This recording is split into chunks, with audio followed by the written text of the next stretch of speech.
우리 한번 따라 하겠습니다. 나의 이름을 부르라. 나의 이름을 부르라.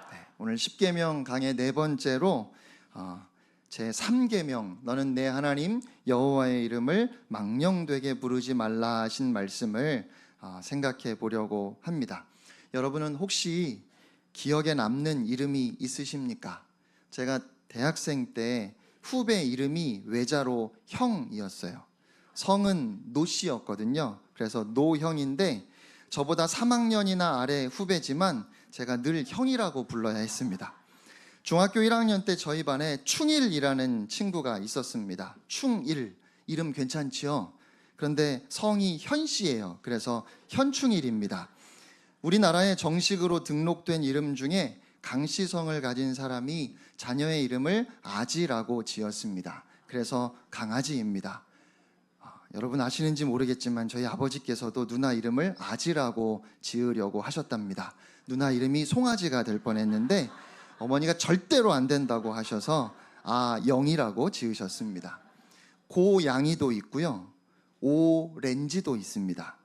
예시성을 가진 분이 자녀의 이름을 수라고 지어서 한국에 예수가 있다고 하네요. 이 100원, 이 1000원, 이 만원도 있습니다. 한자로 이름의 의미를 담아서 짓기도 하지요. 제 첫째 유영이는 온유할 유의 영화 영, 온유함으로 하나님을 영화롭게 하는 사람이 되라는 뜻이고요. 유원이는 온유할 유의 으뜸 원, 민수기 12장 3절 말씀에 모세처럼 온유함이 으뜸인 사람이 되라는 뜻입니다. 그리고 막내 유하는 온유할 유의 물하, 물이 바다 높음같이 여호와를 아는 지식이 세상에 충만할 것이라는 이사야 11장 9절 말씀으로 이름을 지었습니다. 유영이 이름은 할아버지가 지어주셨고요, 유원이는 제가 지었고요, 유하는 제 아내가 지었습니다. 그런데 공교롭게도 이름의 마지막 글자를 이어보면 영원하가 돼서 많은 분들이 넷째를 낳아서 유라라고 짓는 거냐고 하시는데 전혀 의도한 바가 아닙니다. 옛날에 우리 조상들은 이름이 그 사람의 운세를 결정한다고 생각했습니다. 그래서 이름을 잘 지어야 했고, 그러다 보니 장명소라고 돈을 내고 이름을 짓는 곳도 있었지요. 이름은 단순히 누군가를 부르기 위한 호칭만은 아닙니다. 그 대상의 인격과 존재를 의미합니다. 그래서 부모님의 이름을 함부로 부르는 것은 예의에 어긋나는 일이죠. 어른인 경우에는 이름도 아닙니다. 어른의 존함 혹은 함자라고 해야 하고, 누군가에게 말을 할 때에는 무슨 자를 쓰십니다 라고 해야 합니다. 예를 들어서 아버지의 함자가 홍길동일 때 저를 알고 있는 사람이 저희 아버지의 함자를 물으면 길자, 동자 쓰십니다 라고 하면 됩니다. 저를 모르는 사람이 아버지의 함자를 물으면 저는 서울 홍가이고 제 어른은 길자, 동자 쓰십니다 라고 하는 것이 바른 표현입니다. 주의하실 것은 길자, 동자입니다 라고 하면 틀립니다. 길자, 동자 쓰십니다 라고 해야 맞습니다. 성씨는 또 홍자라고 하면 틀린 표현입니다. 성 뒤에 붙는 것은 씨, 가 혹은 문인데, 남에게 자신의 성을 말할 때 겸손의 표시로 김가라고 말하지만 부모님이나 어른의 함자를 말할 때는 씨라고 하는 것이 맞고, 문은 남의 가문에 대한 존칭입니다. 복잡하죠? 네, 굉장히 복잡합니다. 우리는 이렇게 어른의 존함을 말하는 표현이 복잡해요. 왜냐하면 이름은 그 대상 자체를 의미한다고 생각했기 때문입니다. 오늘 제3계명을 대하면서 유대인들도 그렇게 생각했습니다. 내 하나님 여호와의 이름을 망령되게 부르지 말라, 함부로 부르지 말라 하신 이 말씀에서 하나님을 경외해야 함을 느꼈습니다. 하나님께서 모세에게 나는 스스로 있는 자이니라 말씀하셨는데, 이 스스로 있는 자라는 구절이 나중에 하나의 단어가 되고 그것이 이름이 되어서 여호와라고 우리가 그렇게 하나님을 부르지요. 히브리어로 야훼가 좀 더 정확한 표현이라고 주장하는 학자들도 있지만 정확하게는 알지 못합니다. 여호와로 더 많이 번역이 되었고, 여호와가 우리가 알고 있는 하나님의 이름입니다. 이 하나님의 이름에 대해서 매우 조심해야 하고 함부로 그 이름을 부르면 안 된다고 생각했던 이스라엘 사람들은 성경을 읽다가 여호와라는 단어가 나오면 그 이름을 부를 수 없어서 주님이라고, 아도나이라고 바꾸어서 읽었습니다.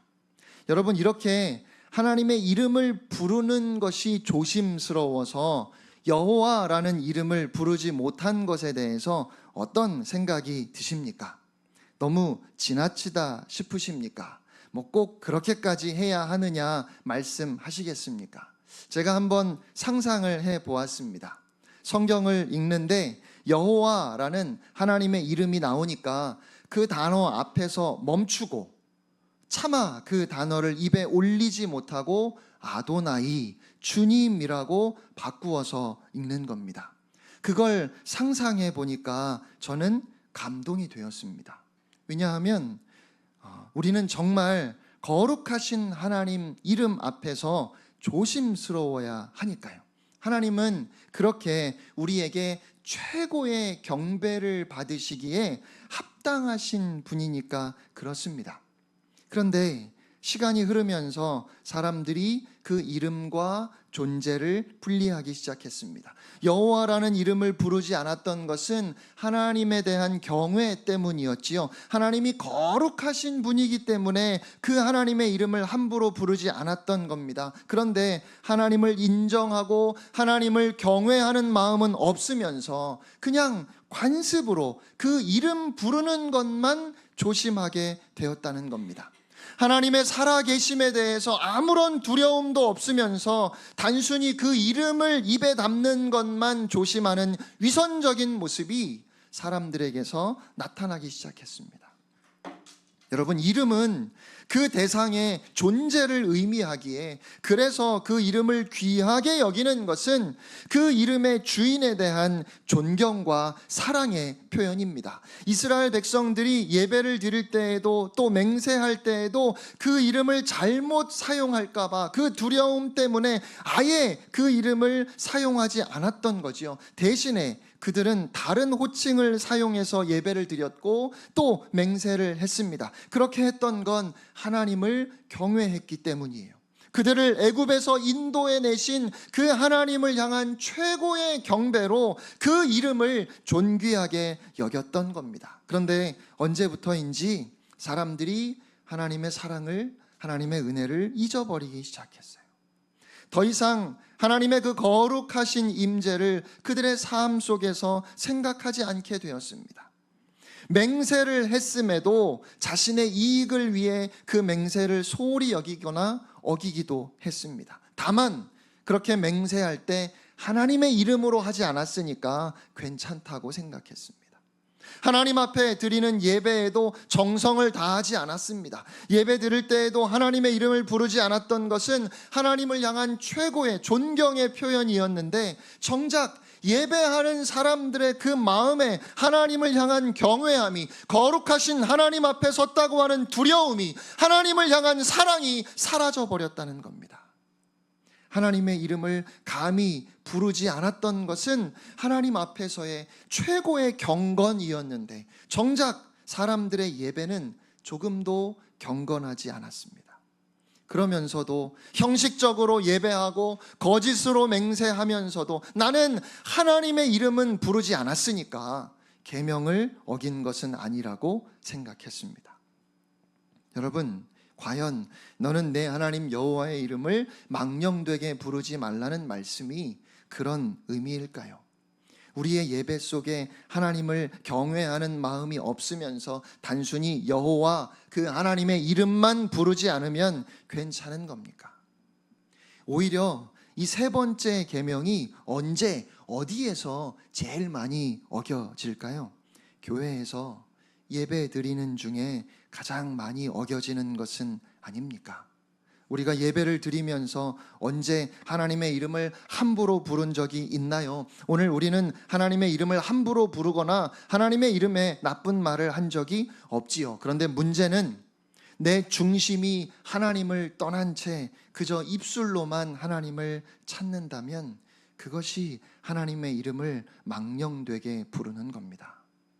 주기도문으로 예배나 어떤 모임을 마칠 때 여러분은 그 기도를 하나님께서 들으신다는 것을 기억하시면서 기도하십니까? 아니면 그저 모임을 마치기 위해서 무슨 주문처럼 그냥 외우는 것은 아닙니까? 그게 바로 하나님의 이름을 망령되게 부르는 겁니다. 찬양을 부르지만 그 찬양 가사 하나하나에 마음을 담지 않고 그저 그 찬양을 하나님께서 받으신다는 의식 없이 입술을 열어 그냥 부르고 있다면 그게 하나님의 이름을 망령되게 부르는 겁니다. 물론 사람은 누구나 시간이 지나면서 어쩔 수 없이 형식적인 모습을 보일 수 있습니다. 처음 하나님 앞에 예배를 드리면서는 말할 수 없는 그 감격을 가지고 예배를 드렸지만 그것이 반복되다 보면 어느 순간인가 예배가 형식이 되어버린 느낌을 받을 때가 있지요. 그러나 하나님을 존경하는 마음 없이 그저 하나님의 이름을 부르지 않는 것이 그것이 계명을 지키는 길이라고 생각하는 것은 어쩔 수 없이 시간이 지나면서 형식적이 되어버리는 우리의 연약함의 문제가 아닙니다. 이것은 예배와 우리의 말에 담긴 우리의 마음의 진실성의 문제입니다. 예수님 당시에도 사람들은 하나님의 이름을 함부로 부르지 않았습니다. 그래서 그들은 맹세를 할 때 하늘을 두고 하거나 땅을 두고 하거나 혹은 예루살렘을 두고 맹세했습니다. 그런데 그 맹세한 것을 지키지 않았어요. 쉽게 깨뜨렸습니다. 그러면서도 하나님의 이름으로 맹세하지는 않았으니까 내가 계명을 어긴 것은 아니라고 주장하는 겁니다. 예수님께서 그 위선적인 모습을 보시고 말씀하셨습니다. 하늘로도 맹세하지 말고 땅으로도 맹세하지 말고 예루살렘으로도 맹세하지 말라 하셨습니다. 그저 예면 예, 아니면 아니요라고만 하라고 하셨어요. 그런데 사람들은 절대로 맹세하지 말라 하신 예수님의 말씀에 대해서 또다시 그 맹세 자체를 해도 되는지 안 되는지를 따지기 시작했습니다. 맹세하는 것이 죄인가 아닌가를 따지기 시작했다는 말입니다. 맹세하면 죄가 되고 맹세만 안 하면 그냥 말하면 죄가 안 된다는 겁니다. 그런데 과연 여러분 예수님의 말씀이 그런 뜻일까요? 예수님께서 맹세하는 것이 죄니까 하지 말라고 하시는 겁니까? 예수님은 하늘을 두고 맹세하면 안 되는 이유는 하늘이 하나님의 보좌이기 때문이라고 하셨고 땅을 두고 맹세하면 안 되는 이유는 땅은 하나님께서 발을 두시는 곳이기 때문이라고 하셨습니다. 다시 말해서 하늘로도 맹세하지 말고 땅으로도 맹세하지 말라 하신 것은 하나님께서 어디에나 계시니까 하나님의 이름을 불렀든지 부르지 않았든지 우리가 하는 모든 말을 하나님께서 다 들으신다는 겁니다. 그러니까 예면 예라고 아니면 아니요라고 그렇게 말에 대해서 진실하라고 반드시 책임져야 한다고 말씀하시는 거예요. 맹세를 했으니까 지켜야 되고 맹세 안 했으면 지키지 않아도 되는 것 아니라는 말입니다. 무엇으로 맹세했는지, 맹세할 때 하나님의 이름으로 했는지 안 했는지가 중요한 것이 아닌 이유는 그 이름이 아니라 그 이름이 나타내는 하나님의 살아계심을 우리가 기억해야 하기 때문입니다. 하나님이 다 들으신다고 하는 이 사실이 중요한 것이지. 그러니까 이 세상 어디에나 계시는 그 하나님의 임재를 기억하고 사는 사람이라면 맹세할 필요가 없는 겁니다. 내가 있는 곳에 하나님이 계시고 내가 하는 모든 말을 하나님이 들으셨으니까요. 하나님 앞에서 우리가 말한 것이니까요. 그러므로 오늘 하나님의 이름을 함부로 부르지 말라 하시는 이 말씀은 하나님의 이름을 어떻게 사용하는가에 대해서 말씀하시는 게 아니에요. 이 말씀은 우리가 하나님을 어떻게 대하는가에 관한 말씀입니다. 하나님의 이름을 이렇게 불러도 되는지 안 되는지 그걸 따지시는 것이 아닙니다. 우리가 지금 과연 살아계신 하나님을 의식하고 있는지, 우리의 삶의 자리에서 거기에 우리와 함께 계시는 하나님을 바라보고 있는지, 더욱이 하나님 앞에 예배하는 이 시간 우리는 진정으로 하나님께 우리의 마음을 드리고 있는지 그것이 중요합니다. 내 하나님 여호와의 이름을 함부로 부르지 말라 하신 것은 언제 어떻게 하나님의 이름을 부르는 것이 죄가 되고 안 되고를 말씀하시는 것이 아닙니다. 하나님의 백성들이 어떻게 날마다 순간마다 살아계신 하나님을 인정하며 살아갈 것인지 그것을 말씀하시는 겁니다. 하나님의 이름인 여호와를 함부로 부를 수 없어서 여호와라는 단어가 나올 때마다 아도나이, 주님이라고 바꾸어 부를 수 있습니다. 그건 틀린 것이 아닐 겁니다. 그건 경건한 모습일 겁니다. 하지만 정말 하나님의 살아계심을 인정하고 그 하나님을 두려워한다면 단지 여호와라는 이름을 부르지 않았다고 해서 아무렇게나 거짓말을 하고 아무렇게나 사람들을 속일 수는 없는 겁니다. 로마서 10장 3절에 누구든지 주의 이름을 부르는 자는 구원을 얻으리라 말씀하셨지요. 그런데 디모데후서 2장 19절에는 주의 이름을 부르는 자마다 불의에서 떠날지어다라고 말씀하십니다. 그러니까 여전히 불의한 길을 걸으면서 그 길에서 떠나지 않으면서 주의 이름을 부르기만 하면 구원받는다고 생각하는 것, 그것이 하나님의 이름을 망령되이 부르는 겁니다. 오늘 우리는 하나님의 이름 여호와를 부를 수 있습니다. 그런데 예배당을 나가자마자 마치 하나님이 계시지 않은 것처럼 우리가 살아간다면 오늘 우리는 여호와의 이름을 망령되이 부른 겁니다. 오늘 이곳에서 우리가 하나님의 이름을 부르며 하나님의 살아계심을 인정했다면 이곳에서만이 아니라 우리의 삶에서도 살아계신 하나님의 임재가 드러나야만, 그래야만 하나님의 이름을 함부로 부른 것이 아니라는 말이지요. 여호와라는 하나님의 이름을 부르지 않아서 문제가 안 되는 것도 아니고 불러서 문제가 되는 것도 아닙니다. 하나님의 이름을 부르는 우리의 마음의 그 진실함이 문제입니다. 물론 과연 우리가 우리의 말에 100% 책임을 질 수 있을까를 묻는다면 우리는 그렇게 할 수 없지요. 우리는 우리가 말한 것을 100% 지킬 수 있는 능력이 없습니다. 살아가다 보면 얼마든지 우리의 능력을 넘어서는 상황을 만날 수 있습니다. 또 예배를 드리면서는 분명히 하나님의 살아계심을 인정하고 고백했는데 절대로 거짓으로 그렇게 한 것이 아닌데 힘들고 어려운 상황을 만나면 하나님이 살아계심을 분명하게 알면서도 당장 그 어려움을 피하려고 나도 모르게 거짓말을 하고 마는 경우들이 있어요. 그럴 때 예배 드리면서 하나님을 불렀던 우리의 고백이 진실했냐고 묻는다면 우리는 다 할 말이 없습니다. 만약에 이 진실함이 능력의 문제라면 누구도 진실할 수 없을 겁니다. 하지만 그 고백이 진심인가를 묻는다면 그건 마음의 문제입니다. 진실함의 문제는 우리의 능력을 묻는 것이 아니라 우리의 마음을 지금 확인해 보아야 한다는 거예요.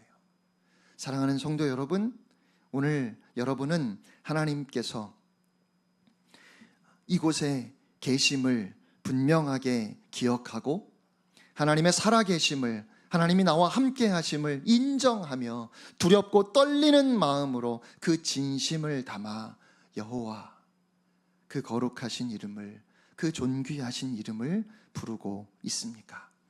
너는 내 하나님 여호와의 이름을 망령되게 부르지 말라.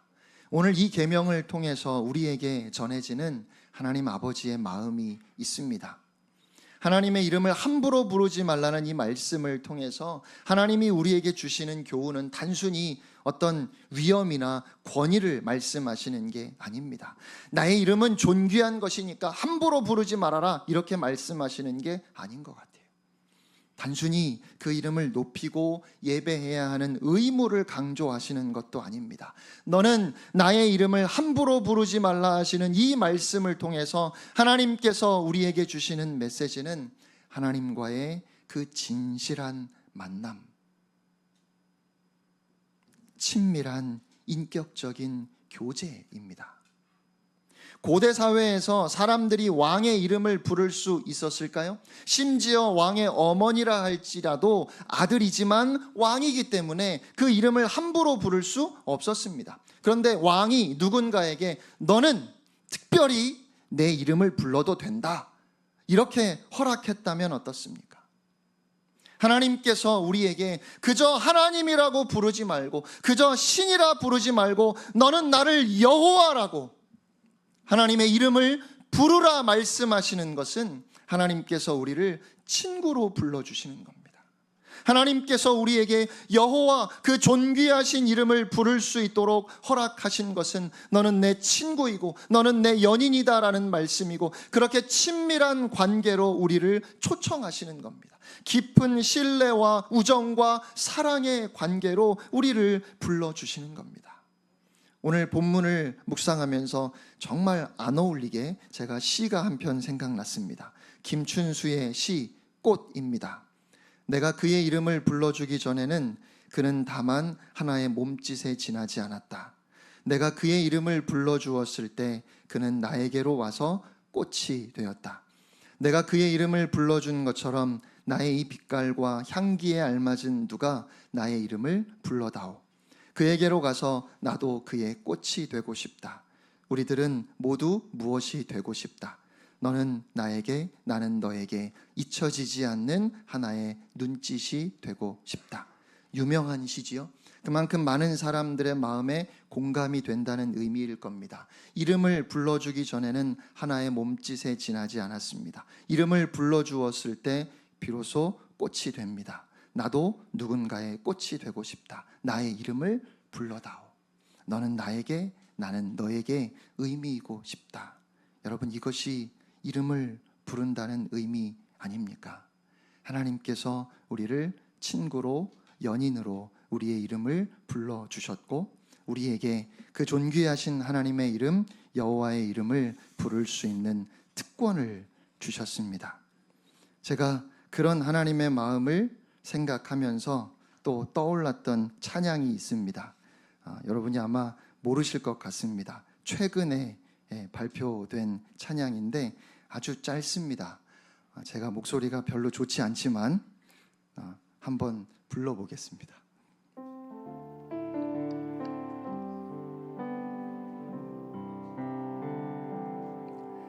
그대 폭풍 속을 걷고 있을 때 비바람을 마주해야 할 때 불빛조차 보이지 않아도 그대 혼자 걷지 않을 거예요. 두려움 앞에서 하늘을 보아요. 외로운 그대여 걱정 마요. 꿈꾸는 그 길을 또 걷고 걸어요. 그대 혼자 걷지 않을 거예요.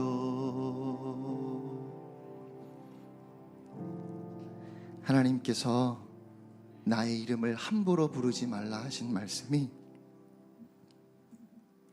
저에게는 네가 혼자 걷지 않을 것이다 하시는 말씀으로 그렇게 들렸습니다.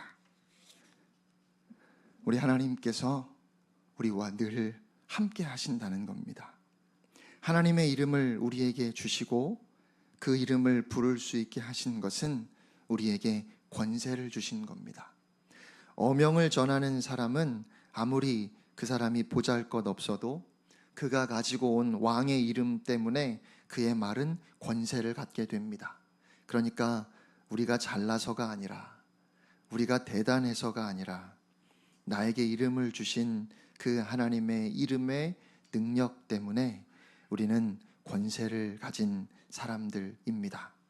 그래서 저희들이 캄보디아에도 갈 수 있었습니다.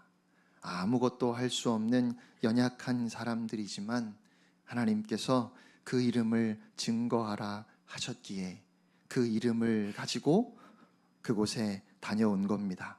베드로와 요한이 걸을 수 없어 구걸하던 사람 앞에서 말했습니다. 금과 은은 내게 없지만 나에게 있는 것으로 너에게 주노니 곧 나사렛 예수의 이름으로 일어나 걸어라. 베드로와 요한에게 예수 그 존귀한 이름이 주어졌고 그들이 그 이름의 권세로 선포할 때 기적이 일어났습니다. 사랑하는 성도 여러분, 이것이 하나님께서 우리에게 주신 능력의 이름입니다. 그러므로 이제 여러분은 세상을 향해 당당하게 나아가시기 바랍니다. 절망 가운데 있는 수많은 사람들에게 하나님의 능력의 이름을 선포하는 여러분이 되시기를 주님의 이름으로 축원합니다. 우리 함께 찬양하겠습니다.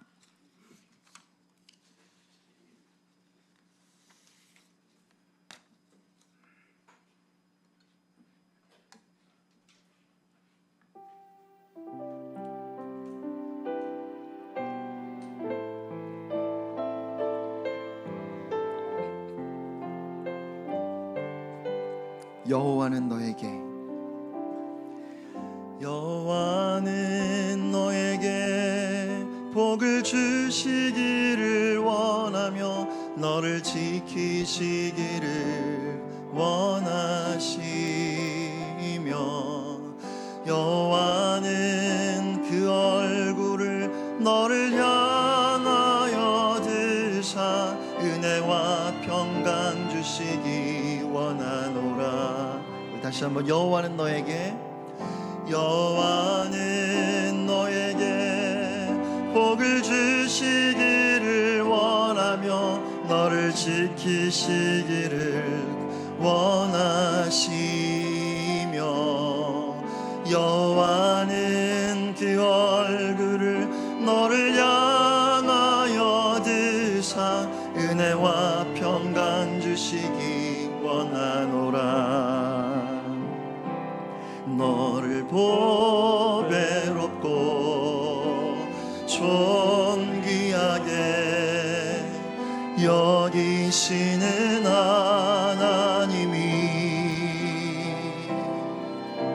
내 삶 속에서 이 약속을 신실하게 이루시리.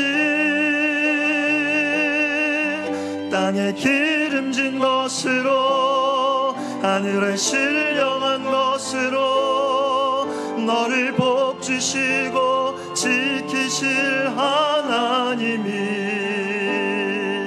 너의 영혼 잘 되도록 은혜 베푸시며 평강으로 인도하시리. 땅에 기름진 것으로 하늘에 신령한 것으로 너를 복주시고 지키실 하나님이 너의 영혼 잘 되도록 은혜 베푸시며 평강으로 인도하시리. 오늘 이 시간에 우리가 모두 함께 여호와 하나님의 이름을 목소리 높여 부르고 싶습니다. 우리가 하나님의 이름을 감히 부를 수 있는 것은 우리에게 그런 자격이 있기 때문이 아닙니다. 우리가 하나님의 이름을 부를 수 있는 것은 우리를 위하여 십자가에서 물과 피를 다 쏟아주신 예수 그리스도의 은혜 때문입니다. 그 십자가 은혜를 의지하며 부끄럽고 연약하고 말할 수 없이 흔들리는 부족한 모습이지만 그럼에도 불구하고 우리가 여호와 그 이름을 전심으로 부르기를 소원합니다. 하나님은 우리가 그렇게 하나님의 이름을 부르기를 원하십니다. 그 하나님 아버지의 마음이 담긴 이 세 번째 계명을 우리가 마음에 새기며 그 이름의 권세와 능력으로 승리하는 우리들이 되게 하여 주시옵소서. 우리 다 같이 합심해서 기도하며 나아가겠습니다. 여호와여,